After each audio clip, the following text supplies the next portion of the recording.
bumabalot sa katawan ko habang tumatakbo kami. Natakot talaga ako ng mga oras na yun, Sir Sam. At doon ko lang napagtanto na magbibili ng paligid namin. Pagkarating namin ni Ernesto sa pinakuhaan namin ng kawayan, dali-dali namin binigpit ang mga naputol namin.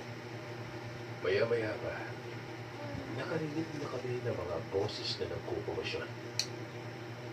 Ibig lang sabihin, may nakasunod sa amin. Siyempre walang iba, kundi yung mga taong naninirahan sa pinuntahan namin. Kaya naman sinabihan ko na ang kumpare kong huwag nang mag-abalang bitbitin ng mga kawayan at iwan na lamang namin ang mga ito. Dali-dali na nga kami tumakbo ulit papunta sa pinagkuhanan namin ng mga niyog na sana'y ibibenta namin kinabukasan.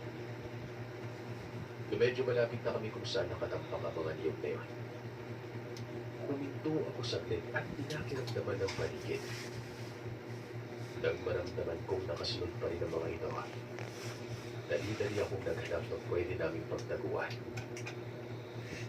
Nalaya siya sa pagkaon. Hindi nga kalayuan sa pinagtatayuan namin.